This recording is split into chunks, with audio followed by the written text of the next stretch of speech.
Our top story this hour coming in from India. Its External Affairs Ministry has slammed China for the arbitrary detention of an Indian citizen from the state of Arunachal Pradesh. And she was holding a valid Indian passport and was still detained and was transiting through the Shanghai International Airport. Now, MEA spokesperson Randhir Jaiswal said that Arunachal Pradesh, India has only reiterated the facts. Arunachal Pradesh is an integral and inalienable part of India, and that this is a self-evident fact. Randhir Jaiswal added that no amount of denial by the Chinese side to this fact was going to change this indisputable reality. The spokesperson then added that the issue had been taken up strongly with the Chinese side. MEA statement emphasized that China's actions were not only a violation of several conventions governing international air travel, but also violated Beijing's own regulations that allow visa-free transit up to 24 hours for nationals of all countries. The issue pertains to the detention of Prema Wangjom Thongdok from Arunachal Pradesh. She'd been flying from the UK to Japan via Shanghai in China when she was detained. Chinese airport authorities held her for 18 hours. Now, she says that they kept telling her that her visa was invalid. And that's because China claims that the Indian state of Arunachal Pradesh as a part of its territory. In fact, the Chinese Foreign Ministry has repeated this false claim during its daily briefing too, prompting a sharp response from the Indian side.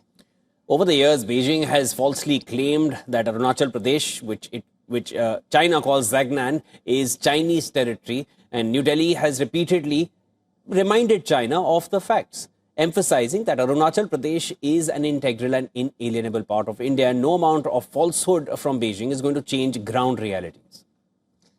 The passenger, Prema Wangjom Thongdok, spoke to WION's Assistant Editor for Foreign Affairs, Siddhant Sibal. While narrating her ordeal, she said that a Chinese immigration official singled her out when she was in the immigration queue. She was then taken to the desk where passports are checked manually. Pointing to her Indian passport, the immigration official claimed that Arunachal Pradesh is Chinese territory. He said that to her. Later, a second immigration official suggested her to get a Chinese passport instead. Listen to this. This year, as soon as I crossed the e-gates and was queuing up at the Shanghai security gates for transferring onto my next flight to get to Japan, one of the immigration officers came to me, took my passport and asked me to follow her, and basically took me close to, basically taking me back to the e-gates. Just next to the e-gates is the manual counter for immigration. And she went on to say, look at my passport and point at Arunachal and say, Arunachal, not part of India, part of China. And basically that my Indian passport was invalid. Obviously a very confusing moment at that time because I have always used my Indian passport everywhere else.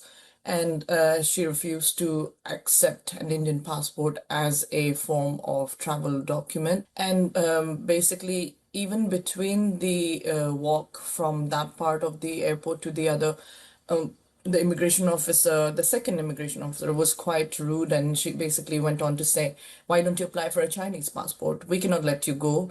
Your Indian passport is completely invalid.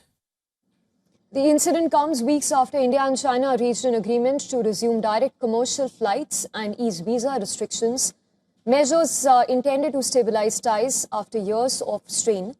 The Shanghai episode risks undermining that fragile detent.